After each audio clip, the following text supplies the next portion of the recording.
Hello guys, आज हम करने वाले हैं ततारा वामिरो कथा। यह कथा लीलाधर मंडलोई जी द्वारा लिखित है। ठीक है, यह कथा एक निकोबार वासियों की है कि एक द्वीप समूह जो था वो कैसे बिछड़ गया। ये आएगा फर्स्ट पैराग्राफ में, उनके बारे में लिखा है तो हम पढ़ते हैं। ठीक है, अंडमान द्वीप समूह का अंतिम दक्षिणी द्वीप है लिटिल अंडमान। यह पोर्ट ब्लेयर से लगभग 100 किलोमीटर पर स्थित है। इसके बाद निकोबार द्वीप समूह की श्रृंखला आरंभ होती है, जो निकोबार जनजाति की आदिम संस्कृति के केंद्र है। निकोबार द्वीप समूह का पहला प्रमुख द्वीप है कार निकोबार, जो लिटिल अंडमान से 96 किलोमीटर दूर है। निकोबारियों का विश्वास है कि प्राचीन काल में ये दोनों द्वीप एक ही थे। इनके विभक्त होने की एक लोक कथा है जो आज भी दोहराई जाती है। सदियों पूर्व जब लिटिल अंडमान और कार निकोबार आपस में जुड़े हुए थे, तब वहाँ एक सुंदर सा गांव था। पास में एक सुंदर और शक्तिशाली युवक रहा करता था। उसका नाम था ततारा। निकोबारी उसे बेहद प्रेम करते थे। ततारा एक नेक और मददगार व्यक्ति था। सदैव दूसरों की सहायता के लिए तत्पर रहता। अपने गांव वालों को ही नहीं अपितु समूचे द्वीप समूह की सेवा करना अपना परम कर्तव्य समझता था। उसके इस त्याग की वजह से वह चर्चित था। सभी उसका आदर करते, वक्त मुसीबत में उसे स्मरण करते और वह भागा भागा वहां पहुंच जाता। दूसरे गांवों में भी पर्व त्योहारों के समय उसे विशेष रूप से आमंत्रित किया जाता। उसका व्यक्तित्व तो आकर्षक था ही, साथ ही आत्मीय भाव की वजह से लोग उसके करीब रहना चाहते। पारंपरिक पोशाक के साथ वह अपनी कमर में सदैव एक लकड़ी की तलवार बांधे रहता। लोगों का मत था, बावजूद लकड़ी की होने पर उस तलवार में अद्भुत दैवीय शक्ति थी।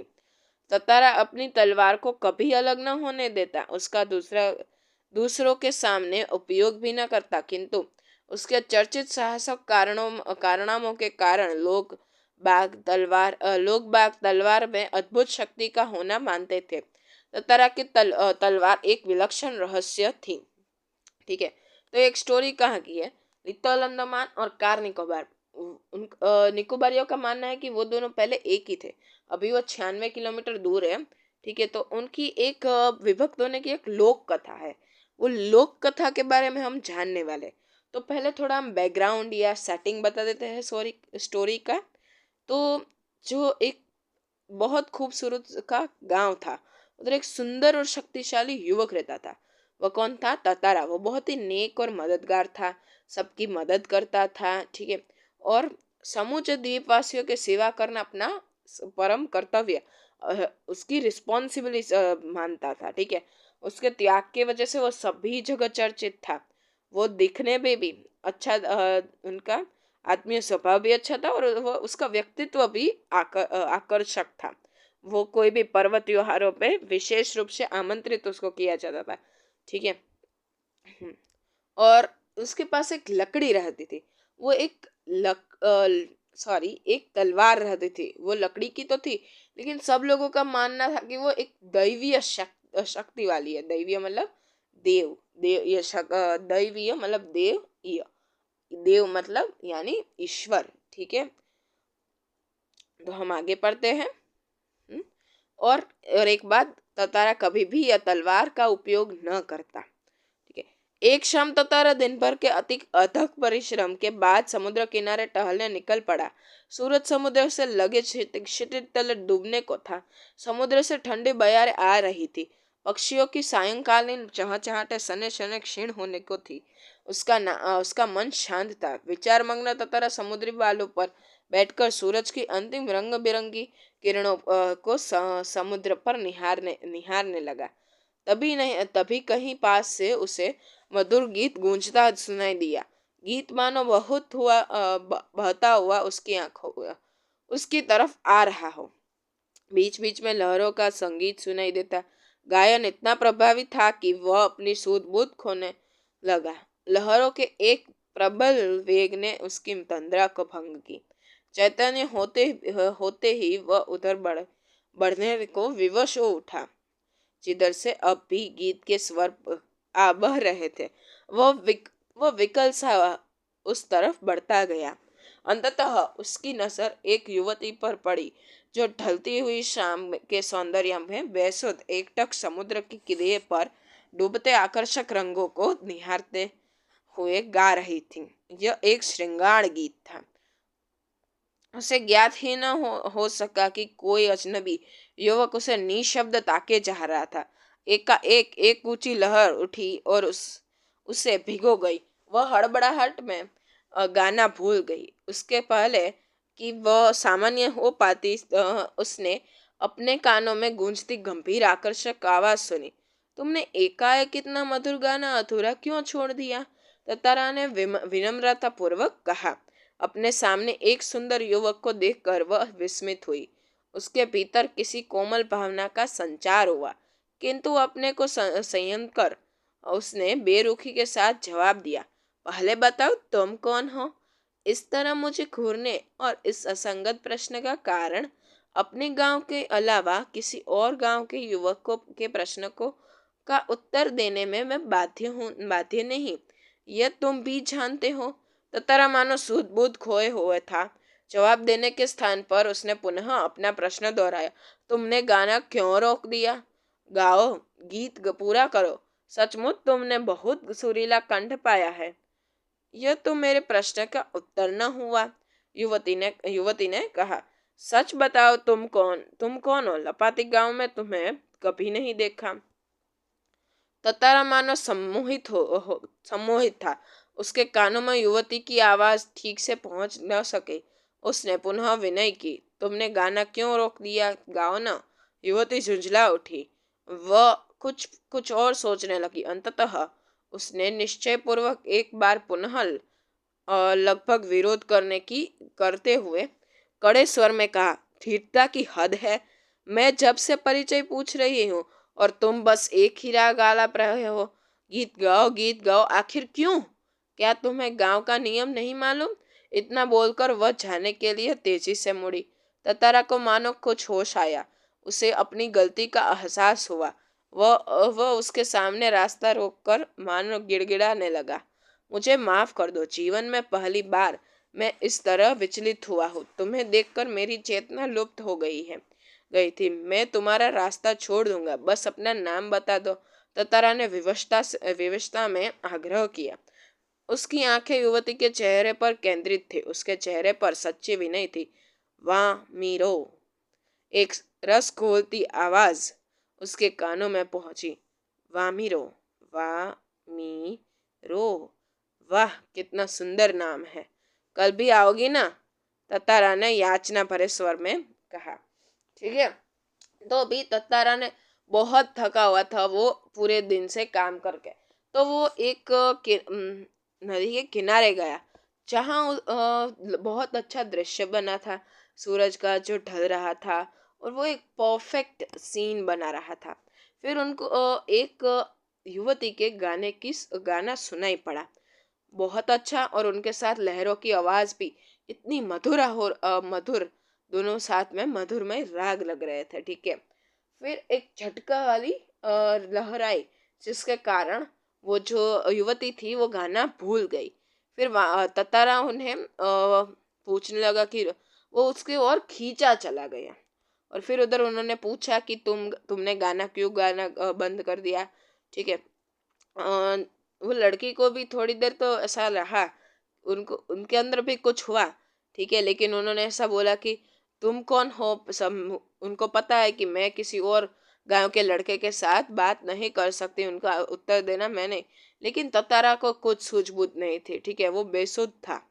ठीक है, फिर वापस वही दोहराता है।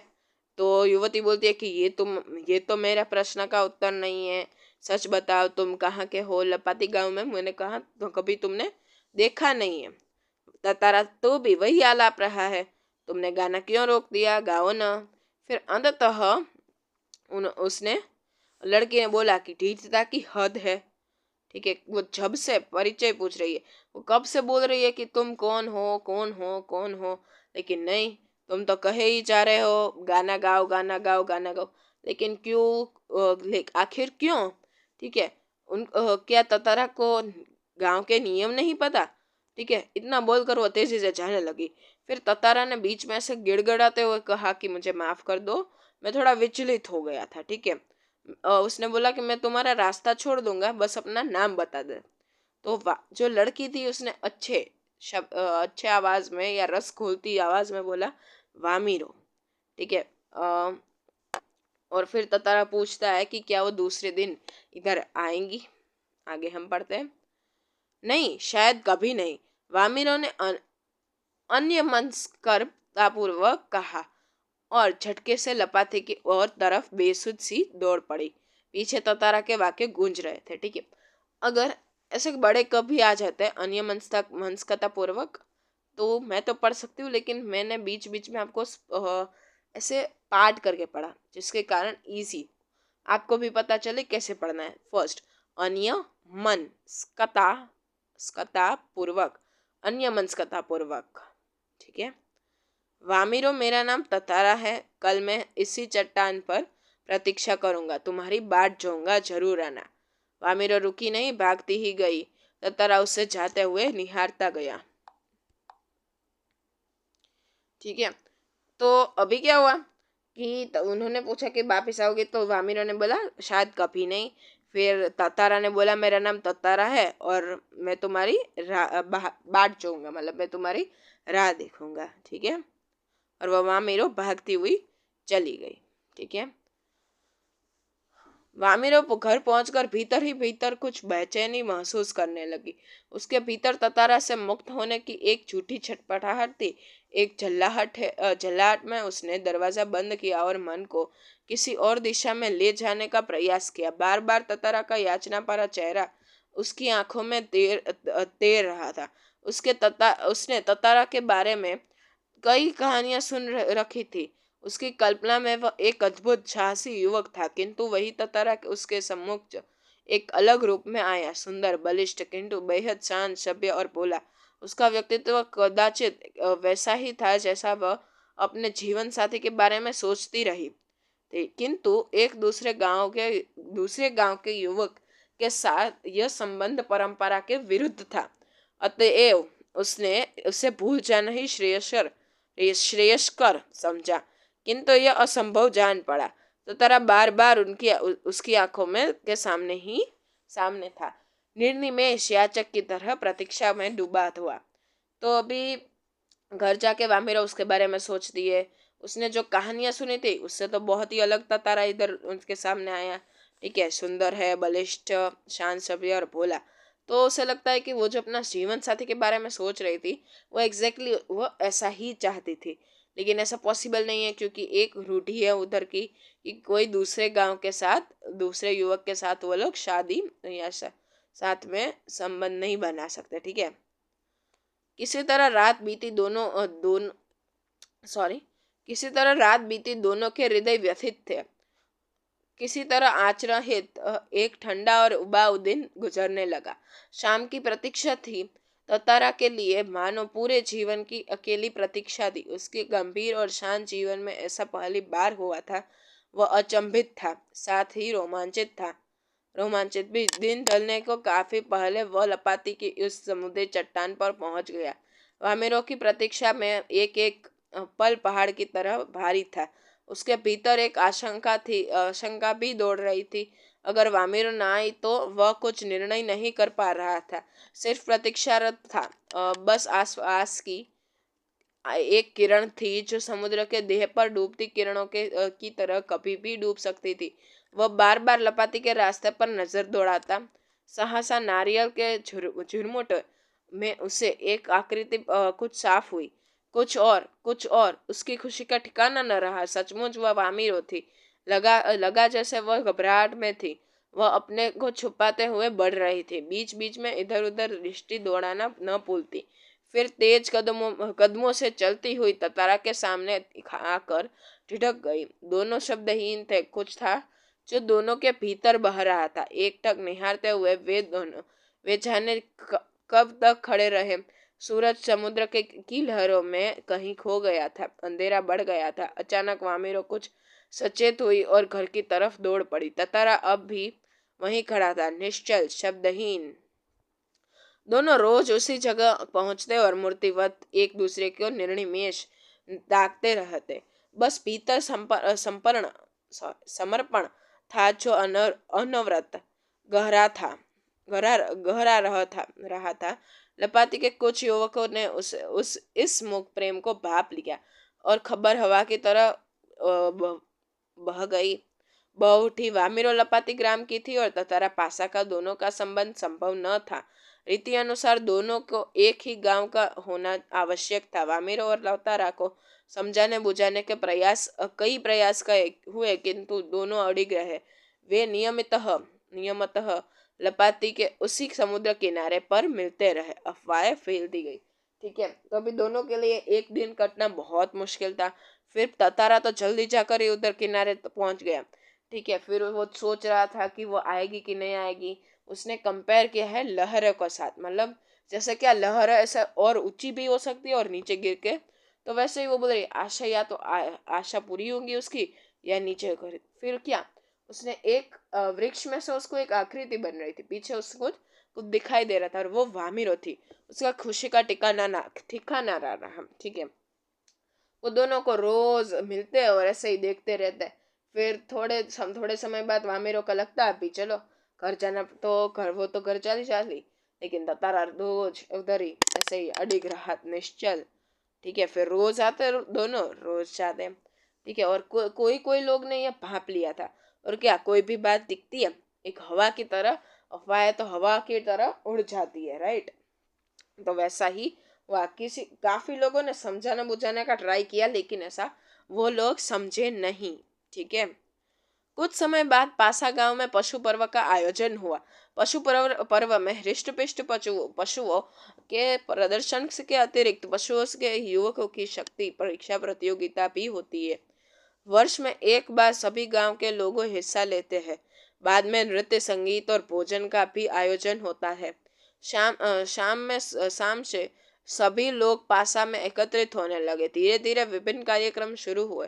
ततारा का मन इन कार्यक्रमों से में तनिक न था। उसकी आकुल आंखें वामिरों को ढूंढने में व्यस्त थी। नारियल के झुंड के एक पेड़ के पीछे से उसे जैसे कोई झांकता दिखा। उसने थोड़ा और करीब जाकर पहचानने की चेष्टा की। वह वामिरो थी जो भयावश सामने आने में झिझक रही थी। उसकी आंखें तरल थी, होठ कांप रहे थे। ततारा को देखते ही वो फूट कर रोने लगी। ततारा विह्वल हुआ। उससे कुछ बोलते ही नहीं बन रहा था। रोने की आवाज लगातार ऊंची होती जा रही थी। ततारा किंग कर्तव्य विमूढ़ था। वामिरों के रुदन स्वरों को सुनकर उसकी माँ वहां पहुंची और दोनों को देखकर आग बबूला हो उठी। सारे गांव वालों की उपस्थिति में यह दृश्य उसे अपमानजनक लगा। इस बीच गांव के कुछ लोग भी वहां पहुंच गए। वामिरों की माँ क्रोध में उफन उठी। उसने ततारा को तरह तरह से अपमानित किया। गांव के लोग भी ततारा के विरुद्ध में आवाजें उठाने लगे। यह ततारा के लिए असहनीय था। वामिरो अब भी रोए जा रही थी। ततारा भी गुस्से से भर उठा। उसे जहाँ विवाह की निषेध परंपरा पर क्षोभ था, वहीं अपनी असहायता पर खींच। वामिरो का दुख उसे और गहरा कर रहा था। उसे मालूम न था कि क्या कदम उठाना चाहिए। अनायास उसका हाथ तलवार की मुठ पर जा टिका। क्रोध में उसने तलवार निकाली और कुछ विचार करता रहा। क्रोध लगातार अग्नि की तरह बढ़ रहा था। लोग सहम उठे। एक सन्नाटा सा खींच गया। जब कोई राह न सूझी तो क्रोध के शमन करने के लिए उसने शक्ति भर उसे धरती पर थोप दिया और ताकत से उसे खींचने लगा। वह पसीने से नहा उठा। सब घबराए हुए थे। वह तलवार को अपनी तरफ खींचते खींचते दूर तक ले पहुंच गया। वह हाँफ रहा था। अचानक जहां तक लकीर खींच गई थी, वहां एक दरार होने लगी, मानो धरती दो टुकड़ों में बंटने लगी हो। एक गड़गड़ाहट सी गूंजने लगी और लकीर की सीध में धरती फटती जा रही थी। ठीक है, अब मैं समझाती हूँ। ये बहुत बड़ा पैराग्राफ है। फिर आपको भी नहीं समझ में आएगा। तो अभी क्या हुआ, पशु पर्व का आयोजन हुआ कहाँ, पासा गांव में, जहाँ ततारा बिलोंग करता था। सब लोग आए उधर। उधर क्या होता है, पशुओं का प्रदर्शन होता है, साथ में पशु और व्यक्तियों दोनों परीक्षा प्रतियोगिता भी होती है। उधर वामिरो थी, वो देख रही थी नारियल के पेड़ के पीछे से, लेकिन वो आगे आकर बोलने में झिझक रही थी। फिर उधर जाके वहाँ तातारा भी उधर जाके गया, तो वामिरो थोड़े रोने लगी। फिर वो आवाज बढ़ती गई। ठीक है, तो उसकी माँ आ गई, वो आग बबूला हो गई। ठीक है, और वो सब गांव वालों के सामने ये जो थी ना उपस्थिति, उनको थोड़ा अपमानजनक लगा ये थी। और वामिरो की माँ ऐसे क्रोध में उफन उठी मतलब बहुत गुस्सा हो गई। ठीक है, सब ने ततारा को अलग अलग तरह तरह से अपमानित किया। ठीक है, तभी ततारा को बहुत गुस्सा आ गया। वो ये तो एक परंपरा के ऊपर क्षोभ था, उसे दुख था, और खींच थी उसे खुद की असहायता के ऊपर। फिर उसे अनायास से मतलब ऐसा क्या अच्छा नहीं हुआ, ऐसा आया न से मतलब अच्छा न हुआ, ऐसा बुरा हुआ कि उसका हाथ है ना तलवार कर पग पर गया, और उसने तलवार से लकीर खींचता गया वो आखिर तक। वो पूरा पसीना पसीना हो गया था। ठीक है, वह हांफने लगा। और क्या देख रहे कि उधर जहाँ तलवार से रेखा खींची गई थी, उधर से धरती फट रही थी। ठीक है, सभी भय ऐसे डरने लगे, भय में आ गए। ठीक है, अभी हम आगे पढ़ते हैं। ओके, हम किधर थे, सभी भयाकुल हो उठे। लोगों ने ऐसे दृश्य की कल्पना न की थी, वे सिहर उठे। उधर वामिरो फटती हुई धरती के किनारे चीखती हुई दौड़ रही थी, ततारा ततारा ततारा। उसकी करुण चीख मानो गड़गड़ाहट में डूब गई। ततारा दुर्भाग्यवश दूसरी तरफ था। द्वीप के अंतिम सिरे तक धरती को चाकना, वह जैसे ही अंतिम छोर पर पहुंचा, द्वीप को दो टुकड़ों में विभक्त हो चुका। एक तरफ ततारा था, दूसरी तरफ वामिरो। ततारा को जैसे ही होश आया, उसने देखा उसकी तरफ का द्वीप समुद्र में धंसने लगा था। वह छटपटाने लगा। उसने छलांग लगाकर दूसरा सिरा थामना चाहा, किंतु पकड़ ढीली पड़ गई। वह नीचे की तरफ फिसलने लगा। वह लगातार समुद्र की सतह की तरफ फिसल रहा था। उसके मुंह से सिर्फ एक ही चीख उभर कर डूब रही थी, वामिरो वामिरो वामिरो वामिरो। उधर वामिरो भी ततारा तातारा ततारा तातारा पकार रही थी। ठीक है, तो भी क्या हुआ, एक बाजू ततारा था, एक बाजू आमिरो थी। फिर ततारा का जब होश आया तो उसने छलांग मारकर वो इस बाजू आना चाहा, लेकिन ऐसा न हो पाया। वो धीरे धीरे नीचे गिरता जा रहा था, और दोनों एक दूसरे के नाम का आलाप कर रहे थे। ठीक है, फिर ततारा लहूलुहान हो चुका था। वह अचेत होने लगा, और कुछ देर बाद उसे कोई होश नहीं रहा। वह कटे हुए द्वीप के अंतिम भूखंड पर पड़ा हुआ था, जो कि दूसरे हिस्से से संयोगवश जुड़ा था। बहता हुआ ततारा कहाँ पहुंचा, बाद में उसका क्या हुआ, कोई नहीं जानता। इधर वामिरो पागल हो उठी। वह हर समय ततारा को खोजती हुई उसी जगह पहुंचती और घंटों बैठी रहती। उसने खाना पीना छोड़ दिया, परिवार से वह एक तरफ डिलग हो गई थी। लोगों ने उसे ढूंढने की बहुत कोशिश की, किंतु कोई सुराग न मिल सका। आज न ततारा है न वामिरो, किंतु उनकी एक यह प्रेम कथा घर घर में सुनाई जाती है। निकोबारियों का मत है कि ततारा की तलवार से कार निकोबार के जो टुकड़े हुए, उसमें दूसरा लिटिल अंडमान है, जो कार निकोबार से आज 96 किलोमीटर दूर स्थित है। निकोबारी इस घटना के बाद दूसरे गांवों के साथ आपसी वैवाहिक संबंध करने लगे। ततारा वामिरों की त्यागमयी मृत्यु शायद इसी खुशुकत परिवर्तन के लिए थी। ठीक है, अभी धीरे धीरे ततारा बेहोश हो गया और वो मर गया। ठीक है, फिर वामिरो से ढूंढने के लिए हर बार इधर आती, काफी देर बैठी रहती। वो खाना पीना उसने छोड़ दिया था, अपने परिवारजनों से वो अलग हो गए। विलग मतलब अलग हो जाना। ठीक है, सब लोगों ने ट्राई की उसे खोजने के, लेकिन वो न मिली और लास्ट में उसका भी अंत हो गया। तो यही कहानी है जो त्यागमयी उनकी जो थी प्रेम कथा, उन्होंने एक सुखद परिवर्तन लाया कि इसके बाद क्या हुआ, निकोबारियों ने दूसरे गांव के साथ पारिवारिक संबंध, वैवाहिक संबंध शुरू कर दिए। ठीक है, तो हमारा चैप्टर यहीं एंड होता है। अगर कोई भी डाउट हो तो आप मुझे नीचे कमेंट कर सकते हैं। Thank you for watching. Don't forget to like, share and subscribe. Have a nice day.